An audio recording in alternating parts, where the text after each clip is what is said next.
que está à frente do Jota e que tem feito uma pesquisa extensa e profunda sobre o Supremo Tribunal Federal e que escreveu esse livro chamado Tanques e Togas, o STF, a Ditadura Militar, publicado pela Companhia das Letras, que, para quem não só está refletindo sobre a jurisdição constitucional, em específico o Supremo, mas, sobretudo, esse período, né, assim, é uma fonte que não pode ser desconsiderada, ao contrário, tem que, talvez, o Miguel já tinha me dito isso, e eu pude confirmar agora, talvez um dos melhores materiais disponíveis, não é? Sobre o tema. Eu falei para ele agora há pouco, praticamente é uma tese que tem ali. Eu queria agradecer a ponte que fez o Miguel Godoy para que o Felipe estivesse aqui conosco no SECONS, no Centro de Estudos da Constituição,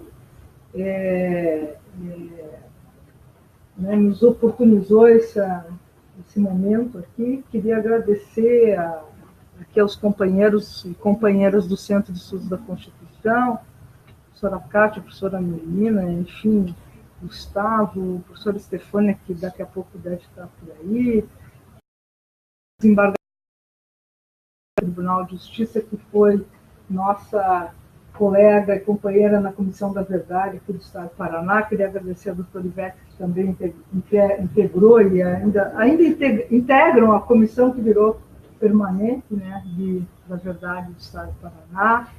Queria agradecer a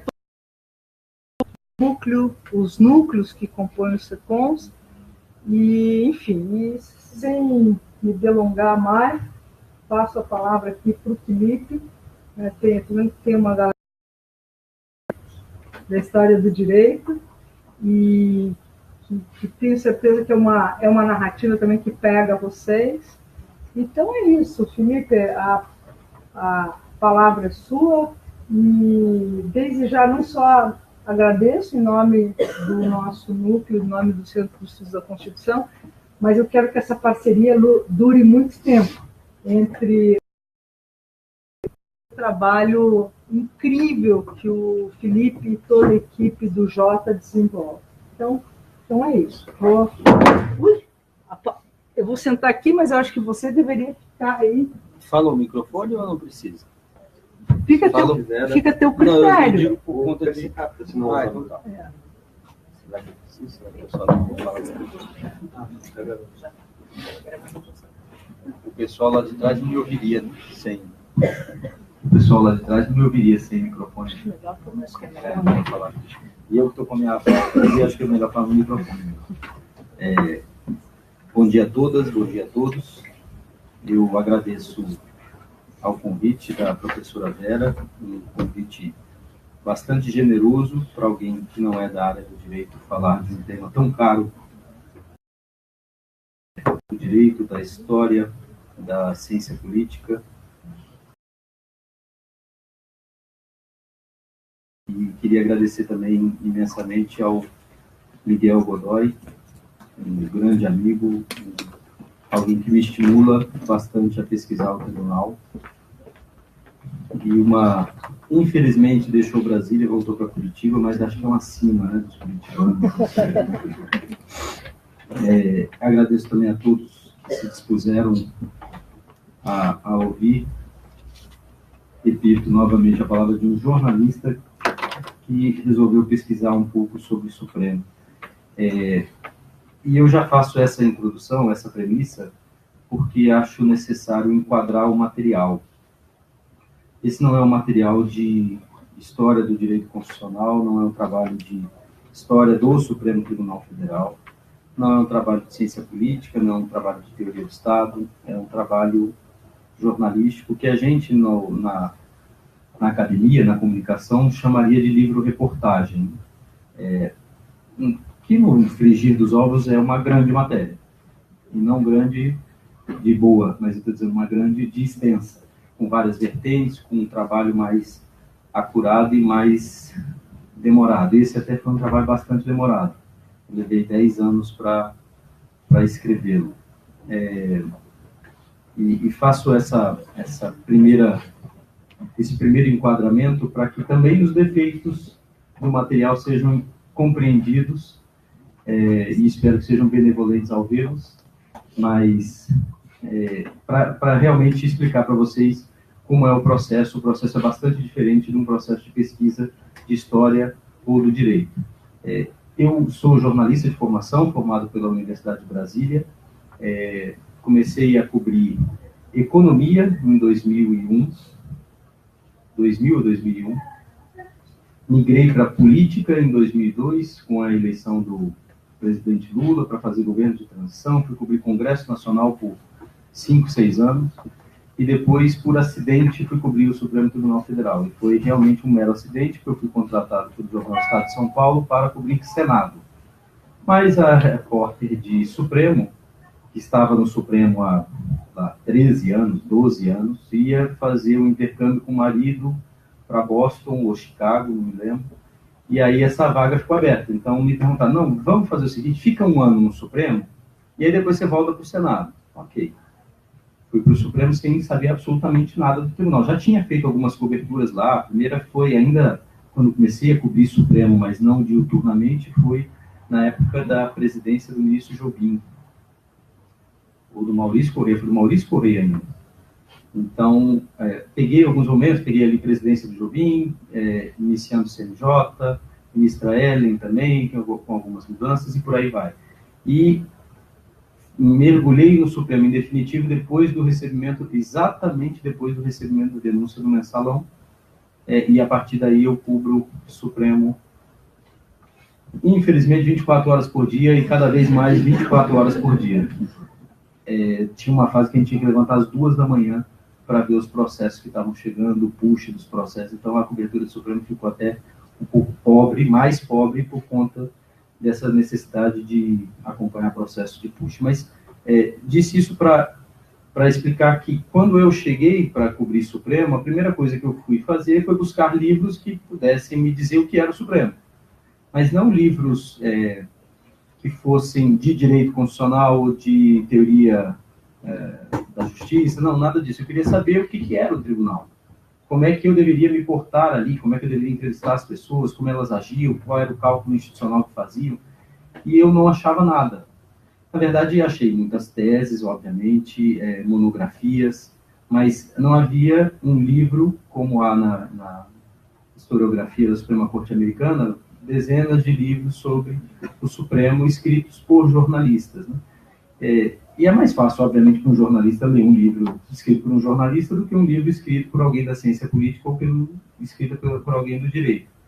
Então, comecei eu a fazer a pesquisa das dúvidas que eu tinha.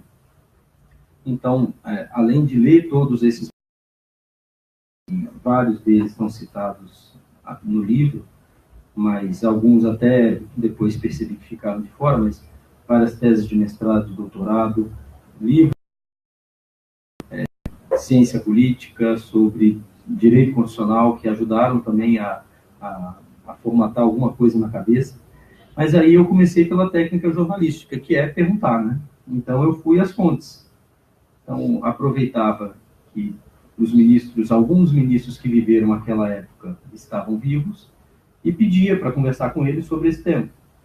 E eles, claro, já aposentados, muitos deles sem advogar, me recebiam com toda a cordialidade e davam entrevistas. E eu pedia as entrevistas em off, para facilitar um pouco o diálogo mais aberto, né, com eles. E, a partir daí, as dúvidas que eu tinha e que surgiam sempre de uma visão que havia, que era meio maniqueísta, de que o Supremo ou resistiu à ditadura militar ou fez frente à ditadura militar.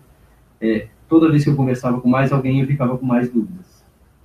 E isso era bastante interessante, porque eu comecei a pesquisa, isso aproxima, eu acho, o jornalismo esse livro de uma pesquisa acadêmica, talvez seja um ponto que aproxima, que é começar do zero. Eu não comecei com nenhum a priori. Eu simplesmente queria entender o que tinha acontecido. Não tinha nenhuma hipótese, não tinha nenhuma tese, não tinha nada. Eu só queria entender o que tinha acontecido e queria saber como o Supremo tinha saído de 1891 com uma composição bastante diferente ao Império ainda, passado por uma composição de 30 que foi atacada por Getúlio Vargas, mas se manteve, chegou em 46, fez a Constituição, exerceu a presidência da República, né, por ser o presidente, depois chega a 64 e depois chega a ser o Supremo de hoje. Eu queria entender um pouco. E era necessário olhar para esse período também para entender por que o Supremo tinha chegado a esse ponto, né? Então, eu comecei com a cabeça absolutamente zerada. E aí, com milhões de dúvidas e só com uma certeza que era de que as minhas noites e os meus finais de semana tinham acabado. Eu não tinha nenhuma pretensão também de escrever absolutamente nada sobre isso. Eu simplesmente queria compreender o que tinha acontecido. Queria que todas essas conversas me ajudassem a descrever o tribunal, a ver o tribunal como uma instituição. Acho que um pecado que nós cometemos, nós jornalistas cometemos ao ver o Supremo, é olhá-lo como algo estanque, como se o Supremo tivesse nascido com os 11, né, de hoje. Tivesse nascido com Alexandre de Moraes, com Rosa Weber, com Fachin, com Barroso, com Foucault. Não, ele não nasceu hoje. Ele nasceu há muito tempo. Eu vejo até que alguns ministros têm essa impressão de que o Supremo de hoje é o Supremo e que o Supremo de ontem era uma outra coisa. Inclusive, quer ver um pouco de, desculpe a expressão, mas um pouco de ataque de pelanca no Supremo, é falar o Supremo de ontem era melhor do que o de hoje. Nossa, fale isso para qualquer ministro e vai começar uma conversa um pouco mais tensa. Mas, de fato, eu queria compreender esse movimento e não tinha ajuda impressionante, não tinha ajuda dos ministros de hoje. Eu tinha a impressão de que os ministros de hoje, ou tenho a impressão de que os ministros de hoje, também não fizeram essa digressão para saber como era o tribunal de ontem. Claro, a gente vê o ministro Celso de Mello, que tem uma memória impressionante, que guarda muita coisa, que realmente estudou o Supremo do passado, mas outros parece que não estudaram. Mas isso é interessante também, porque aquele Supremo, ele permanece. O Supremo de 1891 tem muita coisa, o Supremo de hoje tem muita coisa do Supremo de 1891, tem muita coisa do Supremo de 64, ele é uma mesma instituição. Então, era isso que eu precisava entender. Aparentemente, isso pode parecer um absurdo, afinal de contas, as pessoas mudam, mas algumas coisas vão se mantendo, algumas institucionalidades vão se mantendo. Tradições são mantidas, né? O Supremo mantém várias das tradições que foram iniciadas na República. Além dessas entrevistas que eu fui fazendo ao longo do tempo, e eram entrevistas desestruturadas, absolutamente desestruturadas, porque não tinha, como não queria fazer uma tese, não queria fazer nada com isso, queria só compreender, eu ia da minha curiosidade. A partir de determinado momento, eu comecei a formatar algo um pouco mais objetivo, né, para entrevistar essas pessoas. Mas, além disso, eu fui, obviamente, ler os acórdãos da época, eu fui buscar documentos pessoais dos ministros, documentos no acervo, em acervos públicos e acervos privados. Entrevistei ministros de hoje para submeter algumas teses a eles, alguns julgamentos a eles para ver o que eles achavam, que é bastante interessante, porque em vários casos eu acho que o Supremo chegaria à mesma conclusão, o de hoje e o de ontem. Quando os ministros se transportam para aquela realidade, em alguns momentos você vê que eles falam, não tinha muito o que fazer, era isso mesmo. E o grande desafio, assim, houve dois grandes desafios iniciais para mim, no começo da pesquisa, que era não fazer julgamento sobre esse momento, porque é impossível que alguém comece uma pesquisa querendo fazer julgar, se começa querendo julgar já está errado, e a outra era me transportar, porque se eu tentasse analisar o Supremo de 64 pelos olhos do Supremo que eu cubro, eu ia dar com os burros na água, porque não dá para fazer. O clima era diferente, o clima do país era diferente. Ontem eu estava dizendo para a professora Vera que esses últimos meses na cidade, em Brasília, foi um momento de bastante tensão, e os boatos correm em Brasília de forma que a gente não sabe como isso acontece, mas eles vão passando. Então, a gente se pega muito com fontes diferentes, falando coisas, às vezes, assustadoras e que, em certos casos, ocorrem, né? Se a gente olhar para os últimos 12 meses, ninguém imaginaria que isso aconteceria, né? Ou certas coisas aconteceriam. Então, eu precisava me transportar para esse clima, e o clima de Brasília naquela época era esse. Então, a leitura dos jornais da época também era fundamental para saber qual era o clima da cidade. Qual era o clima do país, qual era o clima entre os ministros do Supremo. Mas, mesmo assim, eu sentia falta de alguma coisa que desse uma espinha dorsal. Foi quando eu me deparei com o diário do ministro Aliomar Balieiro. Eu estava fazendo pesquisa no CPDOC lá do Rio, da FGV do Rio, e tinha lá na documentação, algo como documentação pessoal, arquivos pessoais Aliomar Balieiro. Tem do Evandro Lins e Silva lá também, no Supremo tem do Vitor Nunes Leal, do Luiz Galotti, no Arquivo Nacional tem de outros ministros, e aí eu pedi essa documentação, e aí veio um envelope pardo, né, que eles trazem, todo o CPDOC traz isso num material, aí eu abri, como se fosse um caderninho desse aqui, eram 2 na primeiro envelope. Aí eu abri e estava lá, Rio de Janeiro, 5 de março de 1955. Hoje, parará, parará, parará. Eu tenho até com um diário aberto aqui. E aí, quando eu achei esse documento, eu percebi, obviamente, de imediato que era um diário, e eu falei, aqui eu tenho a imagem de alguém que estava dentro do tribunal, e que escrevia detalhadamente sobre todos os dias da vida dele. E é claro, eu estava pesquisando ditadura, a primeira coisa que eu fiz foi ir para o dia 1º de abril, né? E para o dia 31 de março de 64. E aí, o que eu estou aberto, inclusive, aqui agora, ele escreveu no dia 29 de março de 64, domingo, e depois do dia 29 de março, ele não escreveu até o dia 5 de abril. Ele não escreveu? Não escreveu nada até o dia 5 de abril. Mas ele escreveu sobre. Ele só não escreveu nesse período, o que mostra que um homem extremamente disciplinado foi comido pelos fatos.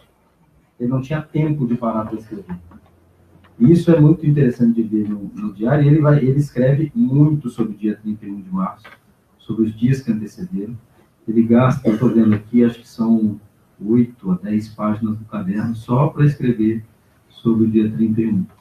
E depois, no dia 5, ele passa para o dia 12. Então, o país... Se a gente acha que houve uma ruptura com o impeachment recente aqui, e ele vai descrevendo, inclusive, algumas coisas que são de clima e que ajudam também a construir uma narrativa, né? Ele diz que no dia 1º de abril ele foi para as ruas, se não me engano, no dia 1º de abril mesmo. Ele foi no Rio de Janeiro tentar comprar os jornais. E os jornais tinham acabado em todas as bancas, de manhã cedo no Rio de Janeiro. E as pessoas faziam fila nas bancas, que nem a gente fez para abastecer o carro. As pessoas faziam fila esperando os jornais para saber o que estava acontecendo. E ele mesmo não teve acesso aos jornais do dia. Ele não sabia o que estava acontecendo. Quando eu achei esse material, eu parei, encostei as costas no espaldar da cadeira do CPDOC e falei, agora, desculpe a expressão, mas agora ferrou, agora vou ter que escrever. A partir daquele momento eu tinha visto que toda a pesquisa, diante desse material, tinha algum sentido e achava que tinha alguma valia colocar no papel. Faço aqui um parênteses necessário, que é óbvio que o ministro Aliomar Balieiro escreveu algo para ser lido. Então essa é uma visão dele. Essa não foi uma visão que eu comprei. Alguns fatos mundanos, é óbvio que a gente pode aproveitar. Essa dele ir para a banca e dizer não tem mais jornal, ele morava em Ipanema na época, então, obviamente, e ali era ainda o centro do país, né? Não era Brasília, todo mundo saía de Brasília no final de semana, ainda faz isso, imagina naquela época. Então, esses fatos mundanos a gente aproveita muito e ele dá muitas visões de Supremo internamente. E foi necessário, claro, fazer checagem e rechecagem de tudo que estava nos diários. E muita coisa que estava nos diários não entra no livro porque não bate. Tem certas coisas que, óbvio, que é uma visão dele, defensáveis, mas quando você vai confrontar com outras fontes, elas não parecem tão valiosas. E tem uma diferença, e por isso eu falei de um jornalista estar fazendo material, e eu integrei aquela comissão que fez a memória oral do Supremo na TV Direito Rio. E eu tinha feito todas aquelas entrevistas antes. Então, até por isso que integrei a comissão e emprestei todas as entrevistas para eles verem, ouvirem, né, claro. E as entrevistas, elas são completamente diferentes. Eu pegava as entrevistas do memória oral deles e falava, mas você não perguntou tal coisa. Isso daqui, mas isso aqui é claramente uma inverdade ou uma imprecisão do ministro. E o projeto deles era deixar que os ministros dessem suas versões. O do jornalista é diferente. O jornalista tem que tapar buracos e confrontar. O jornalista é formado para duas coisas apenas. Para perguntar e para duvidar. Só para isso que ele é formado. Claro, também para elencar as informações que recebe, mas essencialmente ele tem que perguntar e duvidar. Duvidar, inclusive, da resposta que recebe, é claro. E aí escrevi o material com a ajuda também de algumas pessoas que foram extremamente gentis ao se submeterem a essa tese, a esses testes que eu tentava fazer. Eu, olhando o Supremo e chegando a algumas conclusões ou algumas percepções, eu ia conversar com o ministro Jobim, ia conversar com o ministro Otávio Galotti e ia conversar com o ministro Pertence. O ministro Galotti é um homem absolutamente conservador. Quem falava que o Moreira Alves era conservador, ele mesmo fala isso, e dando risada. Vocês acham que o Moreira Alves era conservador? Vai ver meu... E o ministro Pertence é um homem de esquerda. Um homem que foi caçado pela ditadura, preso pela ditadura, estava disposto a pegar em armas contra a ditadura.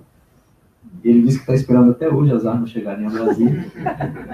Ele foi isso está descrito no livro, né? Ele foi para o Teatro Nacional, para o estacionamento, para esperar as armas. E disse que se dependesse disso, estava lá até hoje. E eu fui perguntando para essas, e os ministros, óbvio, de hoje também, alguns ministros de hoje, né?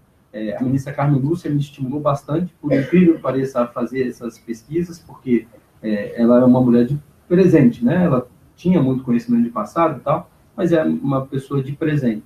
O ministro Celso de Mello me ajudou bastante, o ministro Marco Aurélio submetia algumas teses a ele também, o ministro Gilmar Mendes, o ministro Lewandowski, vários deles, para tentar entender como é a cabeça, talvez tenha uma similitude da cabeça do magistrado, né?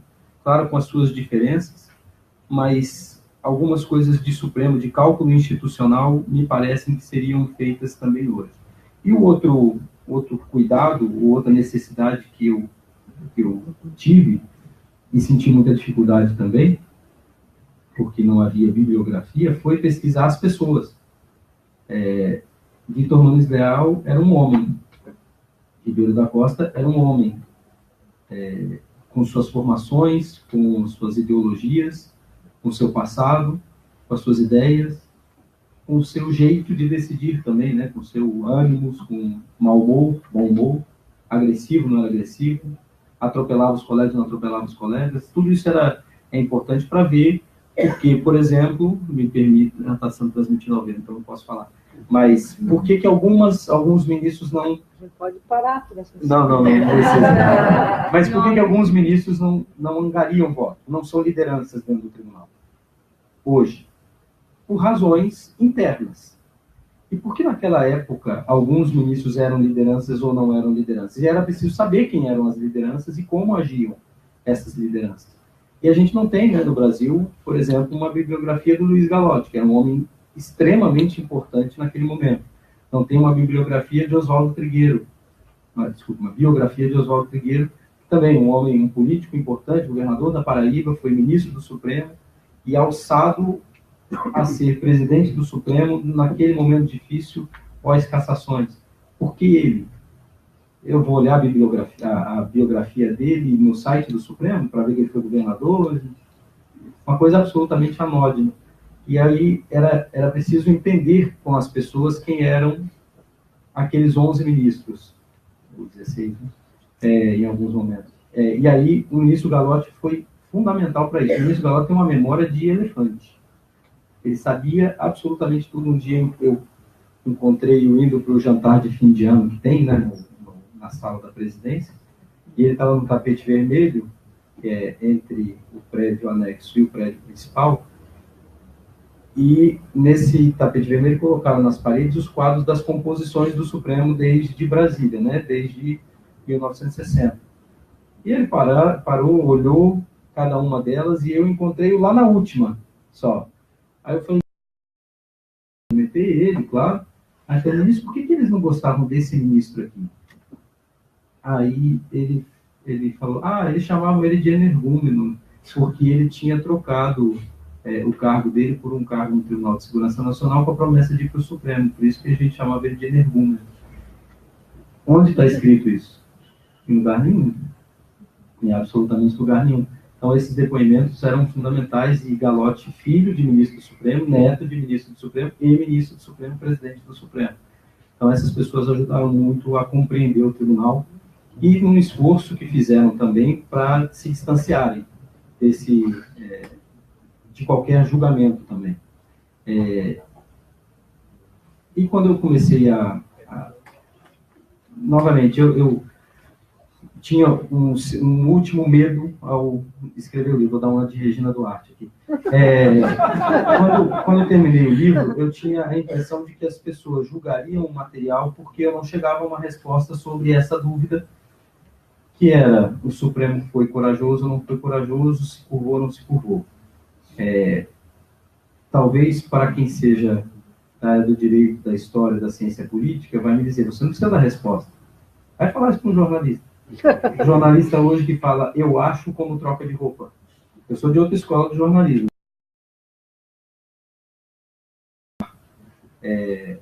Mas realmente era um receio que eu tinha, porque é um assunto que divide muito, né? Esse período é um assunto, primeiro, que divide muito, e segundo, a percepção de Supremo, que é ainda algo que está se formando, o Supremo naquela época que eu digo, está se formando, está tendo cada vez mais pesquisa, ainda é incipiente. Eu sabia que poderia ser cobrado por isso, mas fico com as palavras da Lígia Fagundes Telles, que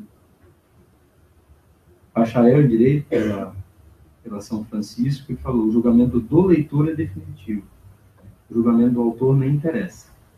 E eu espero que a leitura desse material, com todos os seus defeitos, possa ajudar a compreender o tribunal daquele momento e nos ajude também a entender o tribunal de hoje. Esperando também que a crítica ao tribunal e a visão menos preconceituosa em relação a cada um dos julgamentos, né, seja mais...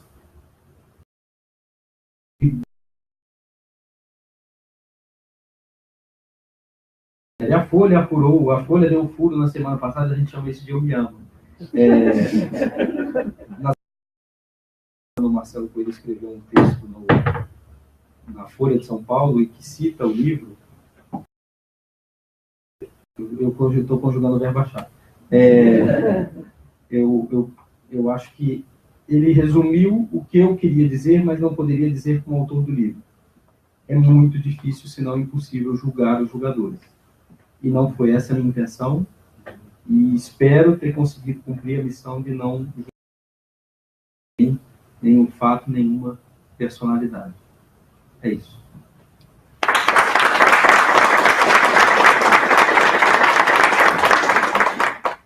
Bom, a ideia desde o início era justamente ter mais tempo para o debate, né, para perguntas. E o Felipe, inclusive, nos jornalista, sempre a falar, o tempo da fala é menor do que o tempo da escuta e do debate. Então, a gente quer aproveitar essa oportunidade, a presença dele, o jornalista e o autor, para fazer o debate. Então, desde já, eu abro a palavra, né, para quem quiser fazer ou colocações, perguntas para o Felipe. Zé Arthur, por favor. Bom dia. Eu tenho duas perguntas que me chamaram na tua fala. Uma já meio que se mobilizou, mas eu fiquei curioso. Então, como você falou ontem, se enfatizava muito o papel da pessoa dos ministros. E uma questão que tanto na ciência política como no direito constitucional a gente tem discutido muito é até que ponto as instituições podem limitar, e agora cada vez mais, as pessoas dos ministros, os seus poderes exercendo isso. E a certo momento você falou ali uma questão que é bem interessante, que o Supremo mantém, com todas as mudanças, mantém suas tradições e mantém uma certa institucionalidade. Eu queria te ouvir mais sobre isso, porque eu acho que essa questão da institucionalidade é interessante, mas no começo do livro você fala, para além da ditadura, você fala de outros momentos onde o Supremo cede à pressão do Executivo, principalmente, na Vargas, mesmo antes, e entender esse jogo, assim, o Supremo é forte para bater, ganhar uma vitória que já está ganha, só para lá e referendar. Ele é fraco na hora de fazer essa função, como nós vamos dizer, contra-majoritária. Eu queria ouvir um pouco sobre isso. E a outra questão, perguntando agora mais para o autor, não tanto para o jornalista que acompanha as pesquisas, se me deu a impressão, às vezes, que está sutil, assim, no segundo plano, uma certa idealização de um equilíbrio dos poderes ideal. Você fala, o Supremo cede algumas coisas, ele não era o que se tornou em 88. Concordo que 88, após 88 ele cresce, ele se torna muito mais importante, por relevância política. Mas, às vezes, não sei se foi sem querer, que às vezes acontece quando está escrevendo, mas se há uma idealização de... eu gostaria que o Supremo fosse mais protagonista, por exemplo, na proteção de direitos, ou de tais direitos, não de outros, ou poderia ter agido assim e não agiu.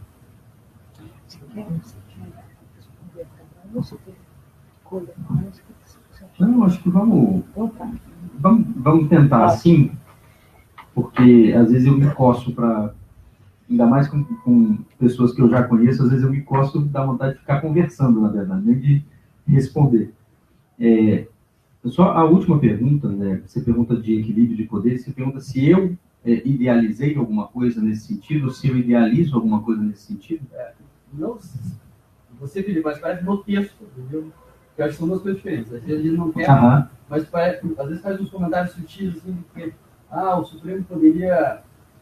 Não, pois é, assim, o Supremo hoje, ontem, amanhã e sempre vai fazer cálculo institucional porque não tem a espada, nem tesouro, nem as armas para cumprir suas decisões. O que o Supremo fazia naquela época era um cálculo, né? E era um cálculo muito mais difícil que é o cálculo de hoje. Hoje está tudo aberto, as pessoas têm acesso à informação, que eu digo, ele sabe o que o presidente do Senado está dizendo, ele sabe o que os militares estão pensando, que os militares vão ao Supremo, conversam com os ministros também, ele sabe o que a imprensa está dizendo. Então, o cálculo e os parlamentares estão ali, à mão. Então, os ministros podem conversar com eles para saber medir a temperatura das coisas, né? Naquela época, e por isso que eu falei que o desafio também era transpor para aquela época, alguns ministros tinham acesso. E até existe uma especificidade que é por que o STM avançava mais em suas decisões do que o Supremo. Porque se tratavam de generais que sabiam como os generais pensavam e como agiam.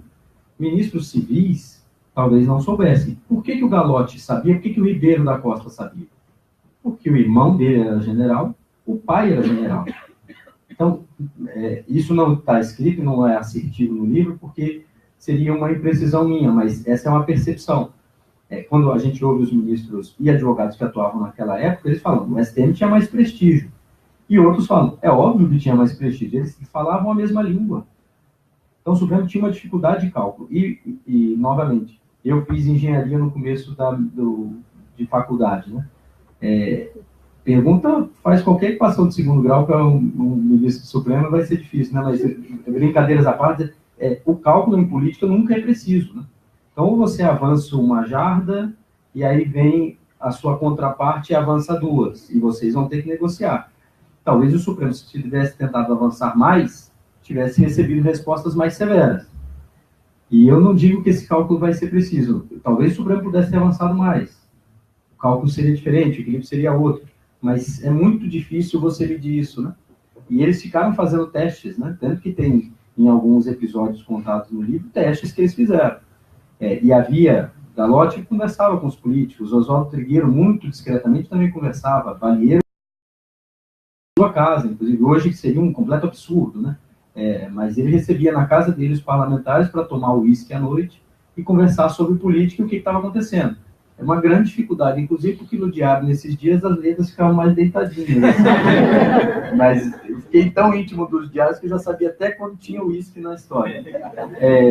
E quando eu falei de pessoas dos ministros, é importante pensar nessas lideranças. É evidente, Luiz Galotti era uma liderança dentro daquele Supremo em determinado grupo. Mas por que ele era uma liderança? É preciso saber por que ele era uma liderança, como ele atuava também. Ribeiro da Costa não era uma liderança natural naquele Supremo, tanto que Galotti fez uma certa oposição quando ampliaram o mandato dele como presidente. É preciso saber, no jogo institucional, em aquele jogo institucional, os 11 não são iguais, né? Isso vários dos ministros antigos falaram, sempre você vai ter um, não vou usar, mas sempre você vai ter um que é mais limitado, sempre você vai ter mais nervoso, um que é mais trabalhador, mais estudioso, mais minucioso, sempre você vai ter composições diferentes. Nem sempre a composição vai ser de 11 Moreira Alves, ou melhor dizendo, nunca vai ser. Nunca vai ser de Gilmar, nunca vai ser de Barroso, nunca vai ser de Fachin. São pessoas diferentes e é preciso entendê-las para saber por que chegava aquele resultado. Se você pegar qualquer julgamento e vir que o ministro Vitor Nunes falava mais nesses assuntos, em determinado momento, Hermes Lima nem falava, mas votava, você se pergunta por que ele não falou. E um dos, até não mencionei isso, eu no começo da pesquisa tive uma grande ideia. Me elogio por isso. Pedi todas as notas taquigráficas do julgamento de 64 até 74. Eu falei, eu vou enfiar papel na minha casa. Não vai caber. Mas aí eu vou saber exatamente o que é, porque o acordo de julgamento não é necessariamente o que foi discutido, né? Certamente ali tem muita coisa pasteurizada. E aí eu falei, bom, como diz o Milton Leite nas narrações de futebol, agora eu se consagro. Aí veio a resposta, nós destruímos todas as notas taquigráficas. Aí, assim, no meio da pesquisa, todo mundo aqui já fez pesquisa, né? Eu que não fiz de jornalismo, mas você toma um balde de água fria e fala, bom, zero de novo, né? E isso teria ajudado muito a saber como eles se batiam dentro do Supremo. Hoje, imagine, não tinha transmissão, a cobertura da imprensa era muito mais acanhada porque não tinha nenhum comitê de imprensa dentro do Supremo, e você não tinha áudio, não tinha nenhum registro dessas coisas. Tinha o acórdão e mais nada. E, infelizmente, isso foi destruído. Hoje a gente não precisa mais disso, mas acho que valeria, inclusive, escrever sobre esse assunto. Até determinado momento que eu continuava pesquisando, né? A pesquisa não era só sobre 64. Eu pedi dos julgamentos pré-TV Justiça. Falei, quero tudo, né? Aí eu falei, não, a gente gravava. Eu falei, agora se consagra de novo. Aí me trouxeram uma fita cassete e falaram, era essa fita. Eu, como assim? Essa fita? O Supremo não tinha verba, então ele gravava de um lado, virava. Depois virava. Então, todos os julgamentos de 20 anos couberam numa fita cassete de 60 minutos. Com um certo exagero, tinham 2 fitas, sei lá, tudo se perdeu, né? Então, o Supremo nem pensava muito na sua própria história, né? E foi decisão de um assessor. Não, vamos gravar isso, né? Depois, se a gente precisar fazer matéria para o site do Supremo e tal, a gente faz isso. Ou para ajudar os jornalistas, mas tudo se perdeu, né? E você perguntou de institucionalização. Uma das coisas evidentes é a eleição do presidente. Isso se mantém desde 1891. Com algumas adaptações, né? Era possível a reeleição do presidente do Supremo. E aí acho que foi o Bento de Faria, que não foi reeleito. E olha a confusão que dá, né? O presidente pode ser reeleito e não é reeleito. O que ele faz? Vai embora para casa. Né? E ele realmente se aposentou. E essa forma de eleição do presidente se mantém desde então, e algumas coisas que dá para perceber desde lá para cá. e isso também é complicado falar neste momento, mas eu vou falar de 2003 para trás. Então, o Supremo não gosta de ministros que aparecem demais. Isso se vê em todo momento da história. Todo momento da história em que o ministro começa a falar demais, vem o tribunal como um todo e o ceifa. Talvez hoje a gente esteja no momento de que, na verdade, todos estão falando demais e acabou que se perdeu até essa tentativa de fazer a ceifa. Lembro um caso do Luiz Gallotti com o Nelson Hungria, em que o Nelson Hungria estava falava, fazia algumas manifestações, e o Gallotti plantou uma nota contra ele na imprensa. Acho que foi a primeira vez que eu vi um ministro plantar uma nota contra um colega na imprensa, claro, sem deixar digitais. Hoje, a gente passaria horas lendo essas notas, né?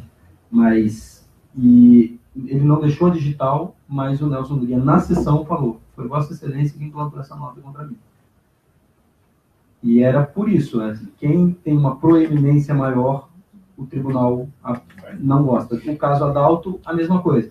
Quando ele renuncia num ato aparentemente de heroísmo, ou visto como de heroísmo, os ministros não gostam porque acham que ele combinou com a imprensa, que ele fez algo meio teatralizado. Então, essa é uma percepção e haveria outras tantas de institucionalização, de cálculos, etc. Obrigada. Temos a professora Melina e a desembargadora Maria Aparecida. Então, acho que melhor, né? Em primeiro lugar, super obrigada pela disposição de vir aqui, e obrigada pelas parcerias também que nós já tivemos no passado aí com o Núcleo J. Eu queria lhe perguntar duas coisas. A primeira delas é que, do ponto de vista da teoria do direito constitucional que hoje estuda e olha o Supremo, há uma visão muito crítica para isso que você chamava a atenção aí na sua última resposta, que é o televisionamento e a espetacularização do tribunal. Há um certo consenso que isso, né, do ponto de vista da teoria constitucional e da teoria deliberativa, diminui, né, os diálogos, os debates, e acaba projetando muitas vezes para fora do tribunal as razões de decidir.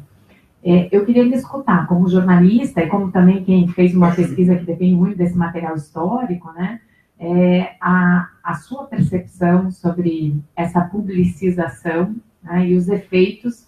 Também você é um espectador, acho que privilegiado do Supremo aí nos últimos anos, e os efeitos que isso tem provocado também dentro do tribunal.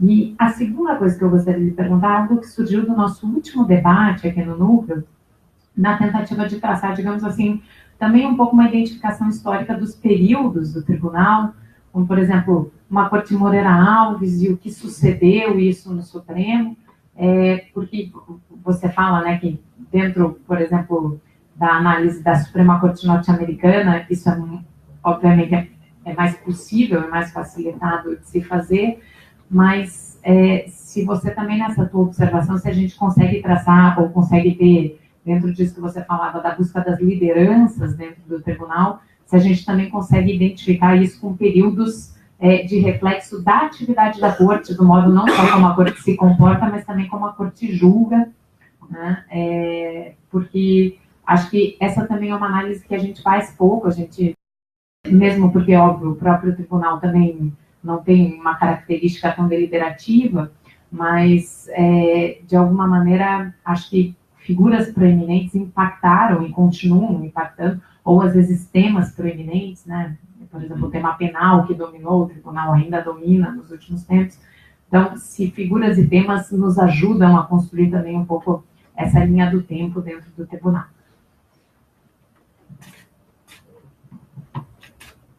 Você acha que é o Sim. Desembargadora, não quer já, por favor?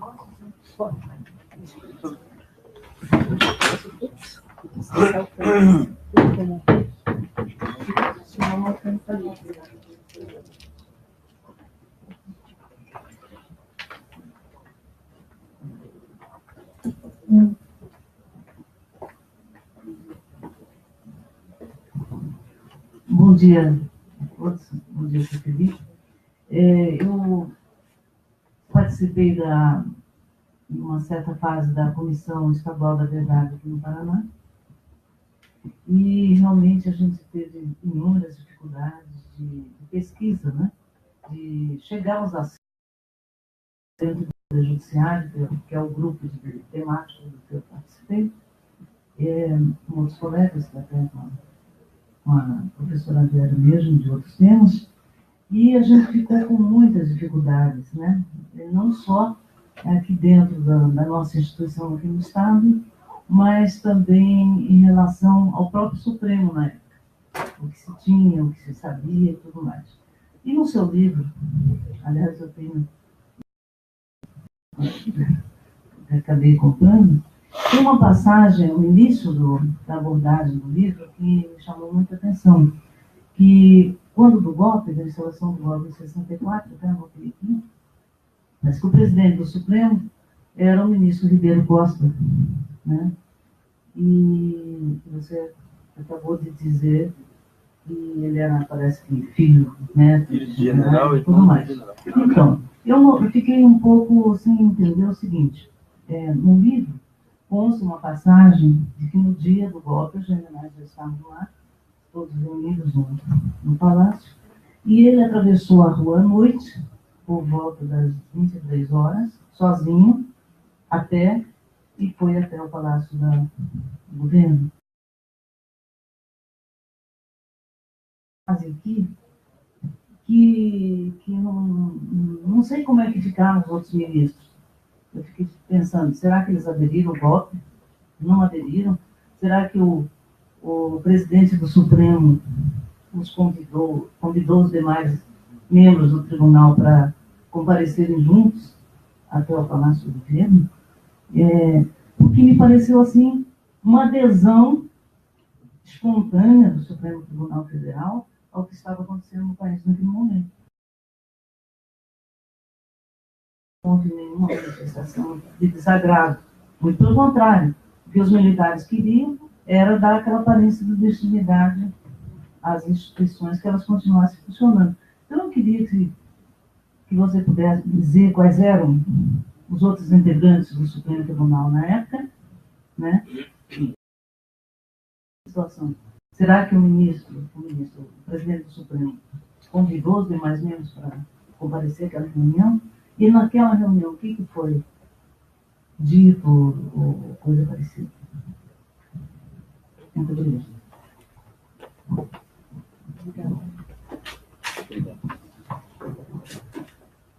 São temas bastante desafiadores. Esse último mais eu vou deixar por último, desembargadora. Televisionamento. Eu já comecei a cobrir o Supremo com Telejustiça existindo, né? Mas com uma composição bastante diferente. Ainda era Moreira Alves, Sidney Sanches, Gilmar, Ellen, Jobim, Galotti ainda, Pertence. E eles ignoravam a TV Veloso, eles ignoravam a TV, claro, sabiam que estava sendo transmitida, é óbvio, né? Mas é engraçado, inclusive, isso a gente pretende escrever no próximo livro, tem que terminar até esse ano, sobre a existência da TV Justiça e até do porquê do televisionamento ao vivo. Nada foi muito pensado assim, vamos transmitir ao vivo, que a democracia exige. Não foi isso. Simples pergunta que era, quem é que vai editar o ministro do Supremo? Quem é o repórter que vai editar o voto do ministro do Supremo para dizer qual é a parte mais importante e a menos importante, para fazer uma coletânea? E mais, houve, inclusive, um caso desse. Um ministro exigiu, depois de uma briga que teve em plenário, falou, eu quero que a minha parte entre inteira. Aí já tinha uma dificuldade. Como é que você edita, faz uma coletânea de momentos do tribunal, se o ministro já exige a minha parte, eu quero que vá inteira? Aí houve a percepção de que não dava para editar. Ou você transmitia ao vivo, ou você, fazendo de uma forma, uma leitura muito simplória, é claro, né? Ou você transmitia ao vivo, ou não havia quem fosse capaz de editar. O televisionamento nos gera uma dificuldade, vai gerar para o pesquisador, acho que uma dificuldade adicional, que a televisão dá uma ideia de transparência e é uma falsa transparência. Uma percepção muito clara de que ali há uma falta de transparência e que eles usam a transmissão como um ativo. Quer dizer, olha, todos os nossos julgamentos são transmitidos ao vivo. Quando a gente percebe, e eu não sei se tem mais alguém aqui que foi assessor do Supremo além do Miguel, percebe que as coisas são decididas muito antes, às vezes as coisas são azeitadas, são conversadas, e quando chega ao plenário a coisa já está mais ou menos decidida. No passado, não tinha nem pauta de julgamento, os ministros nem sabiam que ia ser julgado. Então, o ministro levava o seu processo, às vezes dentro de um malote fechado a chave, o Moreiraus levava seu voto fechado a chave, nem o Capinha via, nem o assessor via, ninguém via. Ele votava e todo mundo votava de improviso. Então não havia um problema de fazer grandes votos, teses, etc. e tal. Tanto que há um material super importante, inclusive para a pesquisa, que foi dos IPMs, há 3 volumes sobre os inquéritos policiais militares julgados no Supremo. 3 volumes. Se você pegar qualquer processo hoje do Supremo, já daria uns 2, 3 volumes. Todos os IPMs julgados pelo Supremo deram 3 volumes. Às vezes um voto tem 3 parágrafos. Porque eles confiavam, talvez tivesse isso, é muito mais complexo, demoraria muito para falar aqui, mas havia uma confiança maior no relator. Os ministros entendiam que o relator era o responsável por informar a corte de todo o processo, de dar um norte de todo o processo, e aí, no mérito, eles podiam divergir. Hoje, o relator, o ministro Marco Aurélio briga sempre disso, vejo que tem 11, 10 revisores no plenário, porque ninguém confia, não é que ninguém confia, né? Mas há uma diferença nesse tratamento do relator. E a TV vai gerar isso, o esforço para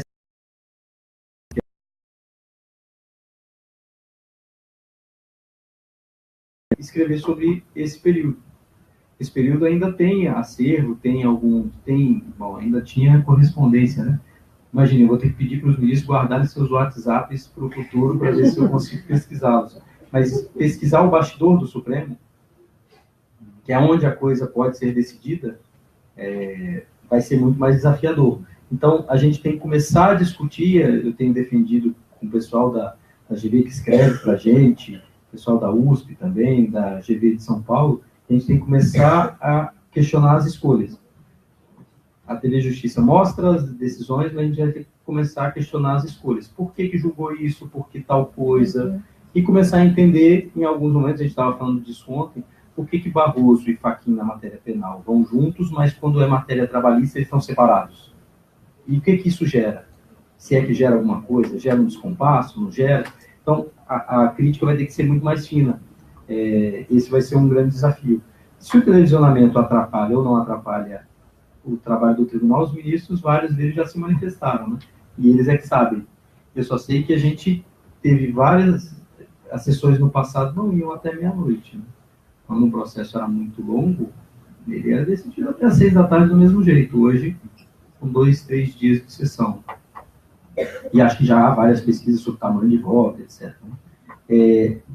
Você perguntou, Melina, de identificação histórica dos períodos, eu vim anotando aqui, e eu já tinha colocado aqui embaixo, eu não consigo responder, sobre se essas lideranças interferiam, davam uma cara para a corte, né?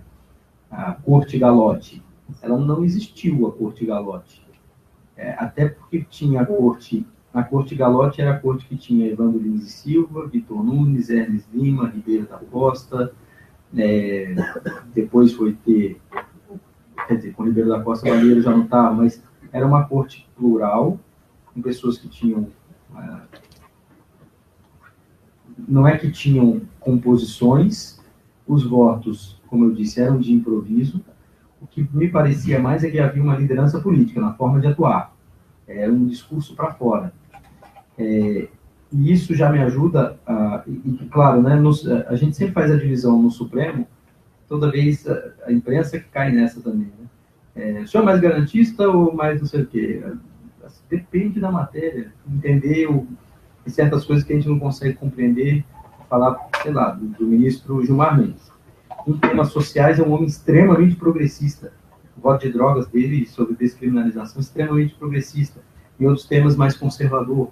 Então, a gente teria que fazer um quadro negro cheio de temas para saber para onde cada um vai, e é assim mesmo, né? Então, a gente, imprensa, sempre está no maniqueísmo, né? De ou é um lado ou é outro, e o cenário é muito mais complexo.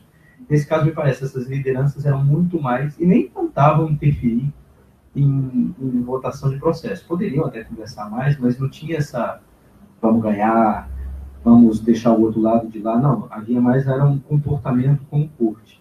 Isso ajuda a responder a desembargadora, que a pergunta é extremamente difícil, e eu conversei com alguns ministros sobre isso, com o ministro Pertence até mais recentemente, de novo. O ministro Ribeiro da Costa foi sozinho, foi chamado e avisado antes de que haveria a sessão no Congresso. Foi para lá, foi assistir. Como é que ele soube? Ele viu um antagonista? Ele foi avisado, evidentemente ele foi avisado de que haveria uma sessão e de que aquilo aconteceria. Nos diários do Balieiro, ele vem traçando já nas semanas anteriores toda a discussão, tanto que em determinado dia ele diz: pousamos hoje em Brasília. Os deputados quase falam abertamente sobre o assunto. E assim, todo mundo estava sabendo, por isso que eu digo que a cidade é um pouco diferente, porque os boatos estão ali, né? E eles vão passando de ouvido em ouvido, e nesse caso ele foi chamado, ele foi para a sessão do Congresso, e eu busquei, por exemplo, no material do Evandro Lins e Silva, do Salão dos Passos Perdidos, uma resposta também nesse sentido. E aí o ministro Pertence me fez um alerta. Ele não, obviamente, não precisou em que momento isso muda, mas o presidente do Supremo representava o Supremo. Ele era a liderança do Supremo. E ele, obviamente, ele não podia fazer mais do que o Supremo autorizasse. Mas não havia uma reunião prévia para dizer: o senhor pode ir a essa cerimônia. Mas havia uma confiança um pouco maior de que o presidente representava o tribunal. E não houve nenhuma manifestação de nenhum ministro contrário. Mas eu faço um adendo, também citando o ministro Evandro Lins e Silva, que para mim é uma passagem bastante interessante do depoimento dele, que ele dizia: ninguém sabia o que estava acontecendo no Brasil. Era preciso aguardar para saber como as coisas se institucionalizariam. Se o ministro Evandro Lins e Silva, indicado por João Goulart, amigo pessoal de João Goulart, assessor de João Goulart, falou: é preciso aguardar, é uma percepção de que, naquele momento, ninguém sabia muito onde as coisas estavam. Ninguém falou nada. O posicionamento do ministro Vitor Nunes, absolutamente compreensível e não criminalizável, de enviar uma carta para o presidente para dizer: não vou fazer oposição, porque não é o meu papel, era uma prova disso. Todo mundo deu aquilo como uma realidade. Ninguém brigou contra a realidade está dada, é essa. Tanto que eu estava lendo hoje de manhã de novo a pesquisa da Heloísa, falando dos atos institucionais e da Constituição. Os atos institucionais eram uma realidade. O Supremo não ia brigar com essa realidade, não parecia nem disposto, e nem acho que as pessoas indicadas para o tribunal estavam dispostas a brigar com a realidade. Então, me parece que o tribunal lidou com isso como um fato consumado. E falando: vamos aguardar. E uma percepção também, e o material tenta descrever isso, havia receio dos ministros de serem caçados, de serem atingidos. Se em determinado momento no futuro eles tiveram medo de serem sequestrados, fizeram reunião administrativa para discutir isso, imagine no começo, quando eles viram o governo assumir, e aí o presidente Castelo Branco vai ao tribunal e os cumprimenta primeiro, antes de cumprimentar o presidente, ou logo depois, né, porque o presidente vai lá receber, leva, em tese, se tudo é por antiguidade, né, o presidente cumprimenta por antiguidade, não, foi cumprimentar os três primeiros. Então, isso é muito sintomático, né? Então, o momento, por isso que eu disse assim, um grande desafio para mim era também me colocar naquele momento para ver como as coisas estavam, e buscar todos os sinais de que o momento fazia muita diferença na postura do tribunal também. Nós temos 3 inscritos, né?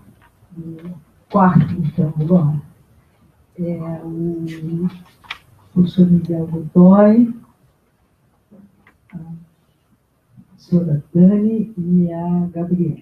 Então, posso falar. Obviamente, a doutora Ivete, que foi também nossa companheira na Comissão da Verdade. Então, passo para ele, isso daí. Tá ótimo.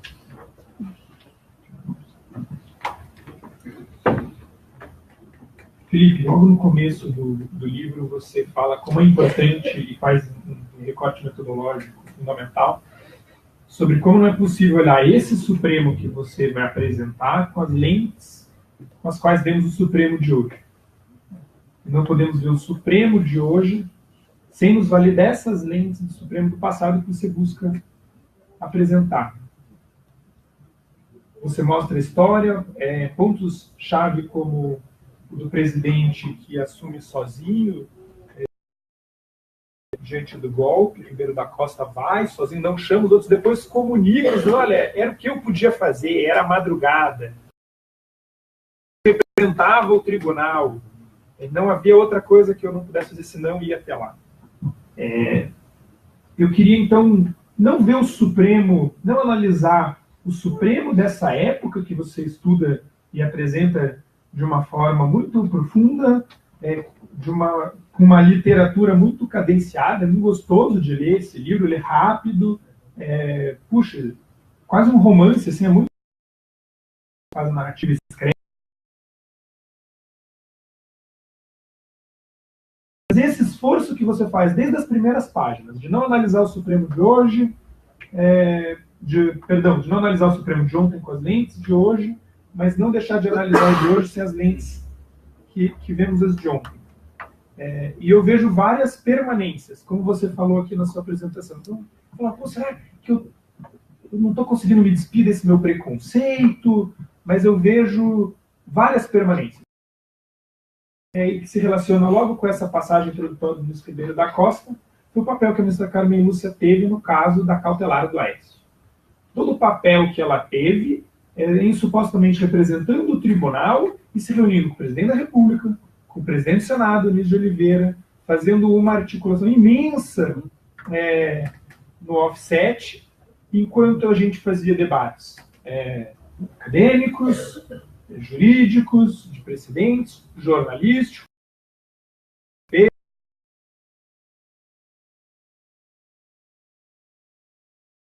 Que permanência é essa? Né? Veja o ministro Ribeiro da Costa.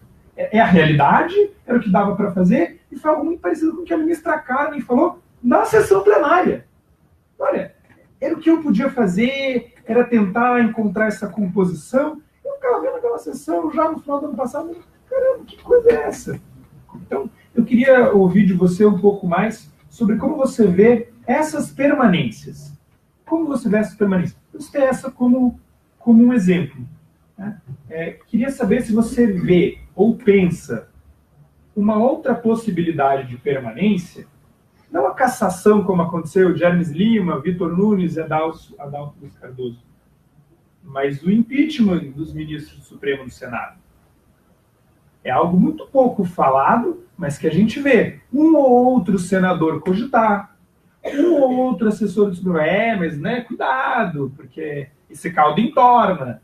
Nunca entornou, mas pode vir a acontecer, o momento é tão fluido. Então, existe uma permanência aí de uma ameaça velada, onde todo mundo se refere a esses episódios dos 3. Eu queria saber se você acha que existe uma continuidade sobre esse ponto. Era essa.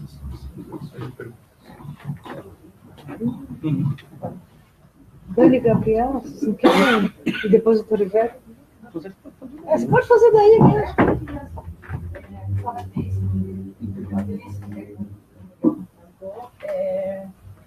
Eu acho que lendo eles consegue ver justamente, você consegue fazer, eu acho que justamente por causa do diário da Magalhães, você consegue ter uma fonte privada de nome público, né? E você consegue construir uma história, né, uma narrativa e estilo da escrita, e você reforma o sujeito, né, os pais dos homens, dos ministros, para reconstruir uma história que não é uma história institucional como você tinha colocado lá. Né? Você construiu por uma outra narrativa que torna empático, você cria talvez antropologia, a empatia do público ao ler o seu livro. Né? Então, assim, a escrita realmente é deliciosa, fica muito mais gostoso, mas eu fiquei curiosa, assim, voltando para o institucional um pouco, se você encontrou nas suas fontes, se você se preparou para isso, com alguma visão do STM sobre o STF. Tipo, uma, né, tipo, já que estava ali sempre, né, um irmão, um está na STF, o outro está na STM. Se existe alguma ponta, alguma...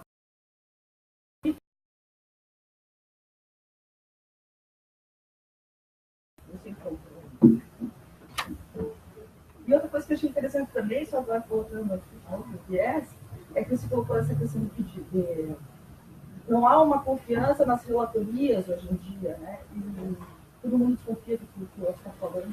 Eu acho interessante isso, porque parece que surgiu, porque não existe, né? Acho que os colegas aqui podem ajudar. Eu acho que não tem no STF a questão do pedido de listas, né? Eu acho que essa prática que institucionalizou, né? Você, tipo, vou pedir o pedido das listas desde muito tempo atrás, ou seja, é uma prática que cria um ritual dentro do STF, quando você quer segurar algum tema. Né? Então, me parece que é muito mais da prática mesmo do que da teoria, da norma que veio fora essa questão de pedido de lista. Eu achei interessante juridicamente isso, a questão até das agendas. Parabéns. Obrigado. Gabriela. E parabéns novamente pelo seu trabalho, também é belíssimo, é muito gostoso de ler, realmente. As questões que você coloca, que são as questões, por exemplo, da história intelectual, os juristas colaboraram com esse momento, ou eles fizeram o que era possível ser feito. É possível abandonar essas questões quando você lê o seu livro, né? Quando se lê o seu livro, porque você toma eles como personagem e você consegue empatizar com eles, você consegue rir com o Mário Baleiro, você consegue ver a inteligência do Vitor Nunes, a coragem do Ribeiro da Costa, que foi o cara que apoiou o golpe, mas esse não, né, não eram essas consequências que os pais pretendiam, mesmo que fosse no Baleiro também. Isso é impressionante no seu livro, e ele é bastante ponderado ideologicamente também, ele é bastante mais...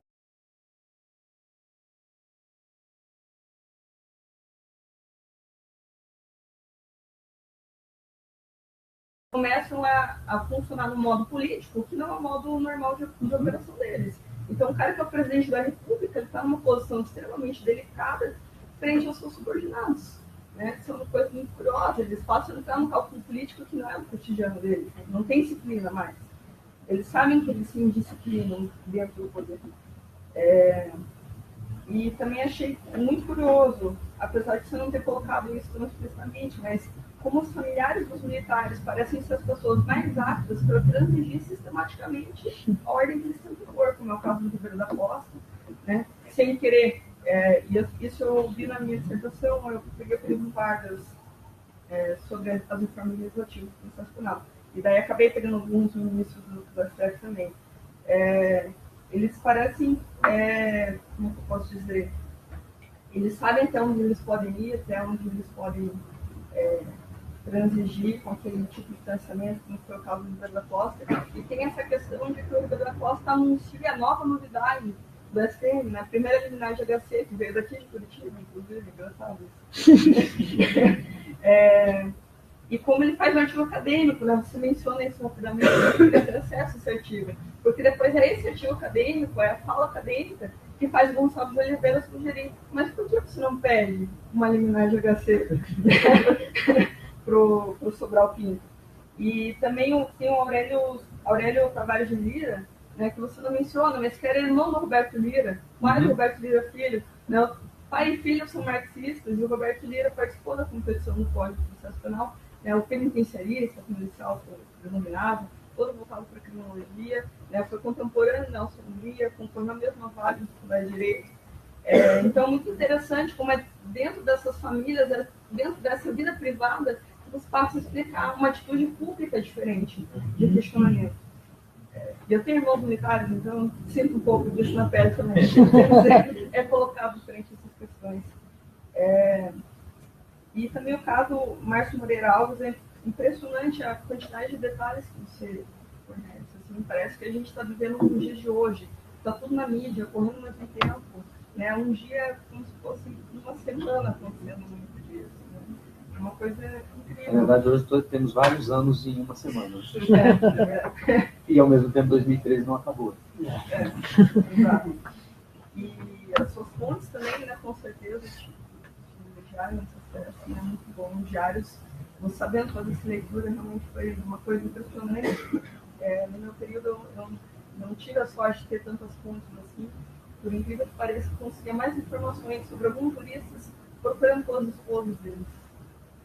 porque daí eu consegui trazer para o privado. Mas elas se mantiveram casadas ou não tinham se separado? Eu sabia como é que... Por exemplo, a esposa era escritora, entendeu? Daí já tem uma outra cobertura. Eu, por exemplo, falei isso porque eu procurei o filho do balieiro. E eles eram brigados, então ele não falava do pai. Então, essa eu não consigo, por isso que eu fiz a provocação também, porque assim, esse não sei, família do Néder, não sei se foi do Néder ou do Carlos Medeiros, não gostam de falar do assunto. Uma dificuldade, assim, também, tá? Muito obrigada. Obrigado. Teve uma última pergunta, né? Doutor Ivete, por favor. Eu fiquei com uma curiosidade acerca dos IPMs, porque a Comissão Nacional da Verdade, profundidade, acho que talvez até muito superficial. Aqui, no Paraná, nós conseguimos, na Justiça Federal, um único IPM, que é o norte do Paraná, né? Que era sobre o Partido Comunista no norte do Paraná. E eu fiquei com essa curiosidade acerca dos IPMs que não foram abordados pela Comissão Nacional da Verdade. Eu fiquei mais habilitado, nos fornecer sobre isso. Obrigado a todas e a todos pelas perguntas e pelos elogios, talvez imerecidos. Miguel, você faz uma pergunta e você tem uma visão privilegiada do Supremo, porque você passou por lá há bastante tempo. Você menciona esse papel institucional e fazendo um link da sua pergunta com a pergunta do Zé Arthur, assim, a Carmen poderia ter avançado mais? Essa é a pergunta que a imprensa tem que se fazer também na crítica à decisão. Ela foi conversar com o Temer, foi conversar... Sim, é o papel dela mesmo. Talvez a gente tenha que se despir desse preconceito de achar que o presidente do Supremo decide encastelado, ele tem que conversar. Mas a crítica que se deve avançado, poderia ter transigido. Em que momento nós estamos para ela transigir dessa forma? Ela, como corte, também, né? Ela não é a única responsável, ela não tem 11 votos. Mas é bastante interessante de ver essas conversas do passado que se faziam com essas conversas do presente, que são feitas, mas eu tenho uma dúvida sobre as conversas a mistura de... Se nós falarmos de conversa do passado com conversas do presente, como se fosse a mesma coisa, também não dá. Tem muita conversa de hoje que não existiria no passado. Né? Tem muita forma de abordagem que não seria do passado. Algumas conversas absolutamente institucionais, de política, Leomar Balieiro recebia na sua casa, e outros ministros também recebiam na sua casa, Galotti. Galotti morava no hotel, como é o nome? Brasília Palace. Brasília Palace Hotel era um hotel que funcionava como se fosse à noite, como se fosse o Salão Verde da Câmara e o Salão Azul do Senado, porque todos os políticos moravam lá. Era o primeiro hotel de Brasília. Brasília estava começando, então os políticos moravam lá. Então ele ia para casa e ia jantar com todos os políticos, todo santo dia. Isso não era um problema. A corte não via isso como um problema, nunca viu. Via como problema quando, por conta de uma conversa, o ministro tomava uma decisão que era, na visão deles, ou equivocada ou discrepante do que o ministro decidia antes. Né? E você falou de impeachment e cassação, pode ser que o Supremo sempre use as cassações como argumento, até para se vitimizar num caso de impeachment. Você falou de o caldo entornar, eu fiquei lembrando, parece às vezes a metáfora daqueles pratos chineses, que tem alguns pratos que estão sempre, parece que vão cair, né? E alguém vai lá e dá uma sacudidinha e ele volta a ficar normal.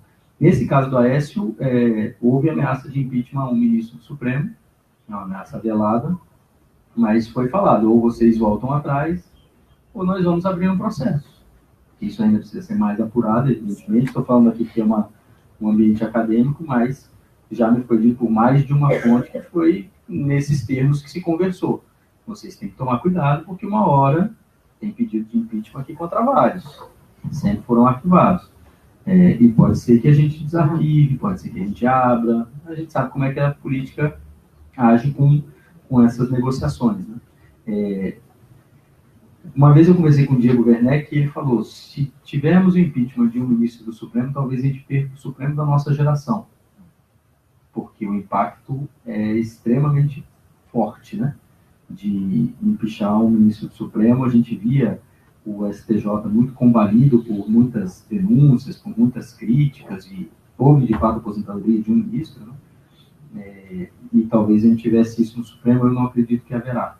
Acho que o Supremo tem essa institucionalidade mantida desde sempre, e houve outros casos no passado de ministros vistos com muitas ressalvas pelos seus colegas, mas o Supremo se fecha para se proteger, né? E não é para se proteger no corporativismo, é se proteger como instituição. Visão do STM sobre o STF, confesso que não vi nada. A única coisa que vi, e está inclusive no livro, foi a referência ao caso do habeas corpus concedido. E Orlando Ribeiro da Costa era ministro do STM, né? Irmão do Ribeiro da Costa. Como os assuntos eram diferentes, eu não sei se havia também muita conversa sobre o assunto. A gente tem também essa percepção de que as pessoas se conversavam demais, né? Uma vez eu fui conversar com o ministro, eu sabia que ele me fugiu o nome, Célio Borja, no Rio de Janeiro, sobre o Supremo daquela época, e ele era parlamentar, e o Supremo dele, e perguntava, ministro, falando da metáfora das 11 ilhas, aquela coisa toda, eu falei, sabe por que a gente não visitava o colega? Porque a gente ia atrapalhado. Ele tinha mais o que fazer, ele tinha processo para enfrentar. Eu também tinha os meus, então eu não visitava por isso. E eles moravam no mesmo prédio, né? Então, todos eles tinham essa percepção, eles não eram amigos. Eles não eram inimigos, mas eles não eram amigos porque não conseguiam se frequentar. Então, não sei se tinha muita dessa relação. Claro, os irmãos até deviam ter, mas também deve ser um saco chegar no final de semana e ficar discutindo STM e STF. Agora, sobre o pedido de vista e a desconfiança do relator, é interessante tentar saber quando começa a desconfiança. Houve um caso de um pedido de impeachment, de uma articulação de impeachment que partiu de dentro do Supremo contra um ministro do tribunal. Foi justamente por ter relatado um processo e, na hora da publicação do acórdão, ele trocar um sim por um não. E aí houve uma ameaça que teve que ser feita toda uma negociação para que isso não fosse adiante. Mas o pedido de vista é extremamente mais complexo e acho que deve ter 1 bilhão de pesquisas sobre isso, né, porque tem várias motivações. Até saber as motivações do pedido de vista, para a imprensa, é importante, né, saber a motivação. Um exemplo, o ministro Teori pediu vista naquele caso de descriminalização. Acho que foi ele, né, que pediu vista. Ele estava em dúvida? Podia ter uma dúvida. Ele queria esperar algumas coisas acontecerem. O ministro Menezes de Direito pediu vista no caso de pesquisa com célula-tronco. O que ele queria com aquilo? Ele estava em dúvida, desconfiava do relator? Não. Ele queria deixar a poeira baixar. E queria botar um freio no Aires Brito. Então, as motivações são várias. É uma das políticas do mundo hoje, né? Muito por essa agenda de tentar não existir mais o pedido de vistas, né? Que cada um já segura seus relatórios, seus votos antes. Então, já é uma grande política dele hoje em dia para tentar evitar essas. Mas isso gera consequências também, né? Aí é o nosso desafio para saber o que esteve por trás da decisão. Aí eu prefiro que feche a sessão. Aí não precisa transmitir mais. Aí eu prefiro que me diga, então, o que aconteceu. Quem deu voto para quem falou com quem, bota na agenda, eu quero ver o movimento dentro do tribunal.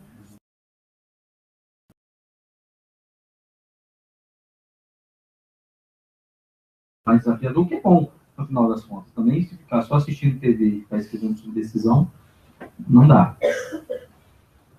Esse círculo de amizade dos militares é engraçado, parece que eles vivem, é normal, né, numa corporação e eles conversam entre si.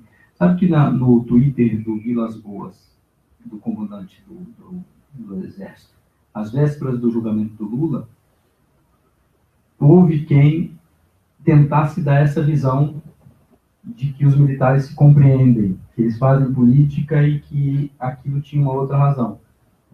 Já adianto, claro, que essa é uma opinião que eu ouvi, eu nem digo a minha porque não me cabe. Mas eu ouvi de ministros do Supremo opiniões divergentes sobre o tweet que ele publicou na véspera do julgamento do Lula, e acho que todo mundo se recorda do texto, né? Uma parte vendo como uma ameaça velada, e o ministro Celso reagiu, inclusive muito incomodado que só ele tenha reagido. E outros ministros, que aí falaram em off, o ministro Celso falou em on na sessão, mas outros ministros falaram em off, vendo a mensagem do Vilas Boas como alguém que a gente poderia dizer que era não da linha dura do Exército, tomando a...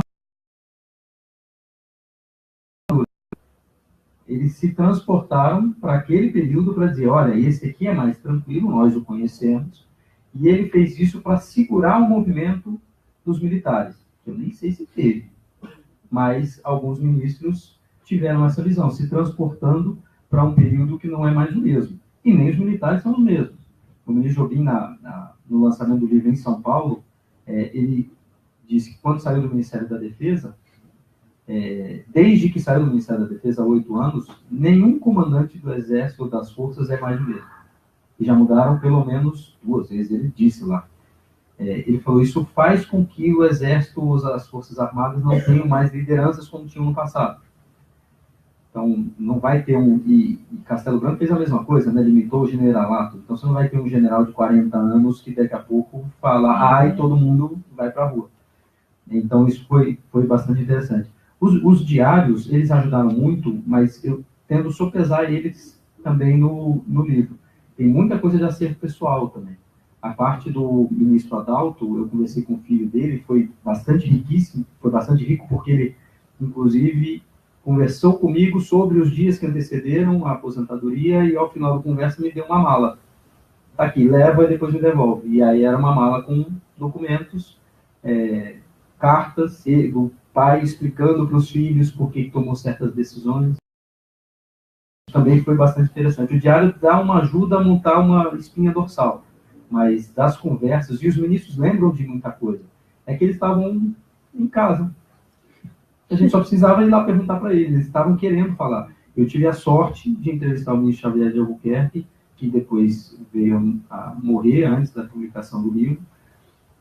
Foi o relator do caso Chico Pinto, né? E conversando com ele, ele dava risada sobre o tempo, e foi muito interessante essa conversa, até me permite estender um pouquinho mais sobre ela, porque eu perguntei, ministro, mas o senhor não podia fazer mais, não podia isso, não podia aquilo? Ele falava, olha, nesse caso aí, ele falou mal do presidente de outro país que estava em visita ao Brasil, era lei.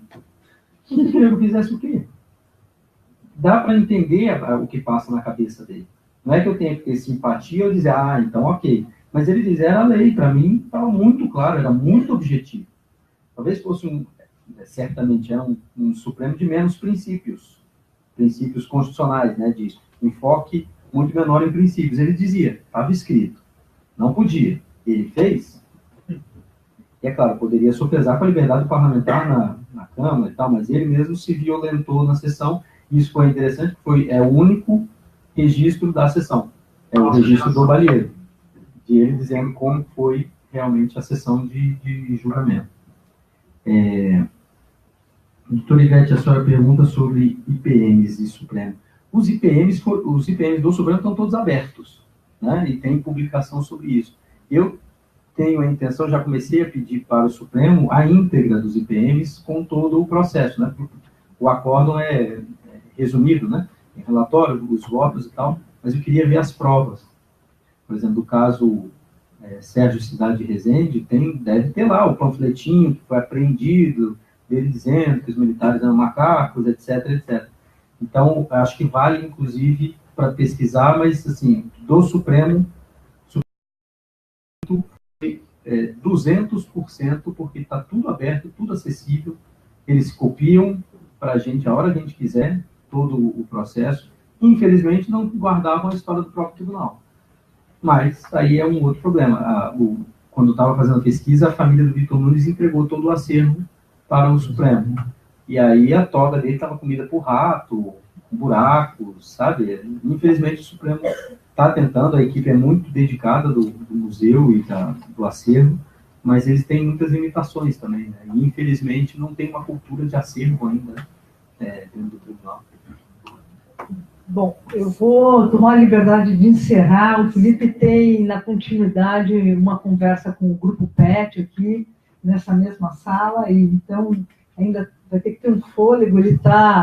O clima curitibano não ajudou, ele está com um pouco de dor de garganta, mas está sendo muito, muito generoso, né, que está conosco desde as 9 horas da manhã e vai continuar. Eu queria, antes de mais nada, agradecer imensamente em nome do Centro de Estudos da Constituição, a gentileza do Felipe ter aceito o nosso convite para vir falar do seu livro, e mais do que isso, porque, como eu disse no início, a gente quer que essa troca, essa parceria dure muito tempo entre o nosso trabalho, assim como já há uma parceria da FGV e outras instituições com o Jota, o nosso trabalho com o Jota, com essa equipe incrível, corajosa, destemida de jornalistas que têm contribuído significativamente para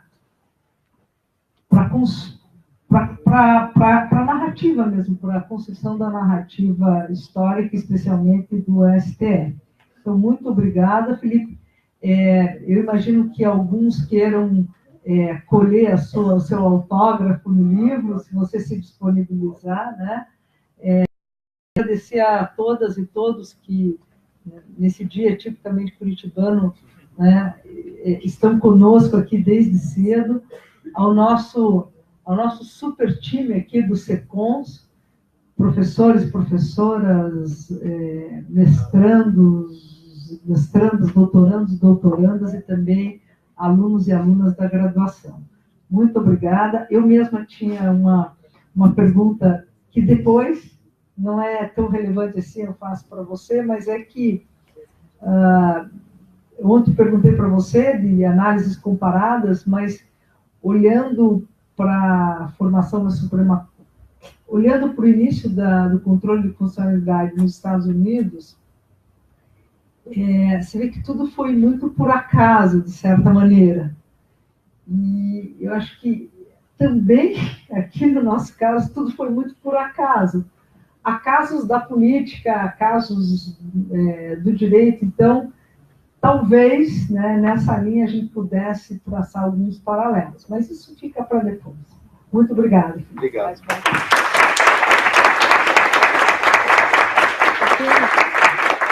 quiser ser autógrafo, aproveita. O debate não era para falar de Jota, mas eu falo muito rapidamente. Então, vamos lá. O Jota foi construído há 4 anos. O judiciário, a começar no judiciário, para quem lida com o judiciário. A minha percepção, e não era minha, na verdade a gente pesquisou com várias pessoas, eu trabalhava no Jornal do Estado de São Paulo e escrevia sobre o Supremo para ninguém. Para me informar sobre o Supremo, eu leio o site do Supremo, e ela é assessora do Supremo, era assessora do Supremo. Eu falei, bom, se nem a minha mulher lê. E eu recebo muita crítica de advogados, juízes, promotores, procuradores, que tem alguma coisa errada. A gente decidiu criar o Jota para fazer uma cobertura mais focada e mais em parceria com a academia. A gente tenta, falei isso,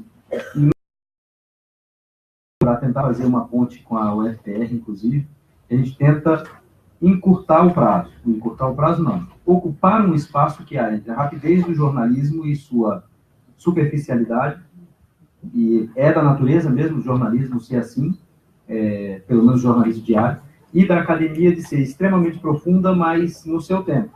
A gente tem que encurtar isso, a gente tem que ocupar um meio do caminho. E as contribuições da academia são valiosíssimas para a gente, a gente tem métricas sobre isso, os artigos são muito lidos e fazem muito a diferença. O Jota foi criado também por essa percepção e por uma provocação dos próprios ministros e julgadores, dizendo, vocês precisam discutir os temas antes de nós decidirmos. Se eles disseram isso e disseram, façam isso porque depois a gente só tem barra de declaração para corrigir as besteiras que nós fazemos, e falaram assim mesmo, a gente falou, fizemos isso, o caminho está aberto, o Jota é uma praça pública para discussão de bons temas, então fiquem à vontade para contribuir, para ler. Obrigado. Obrigada.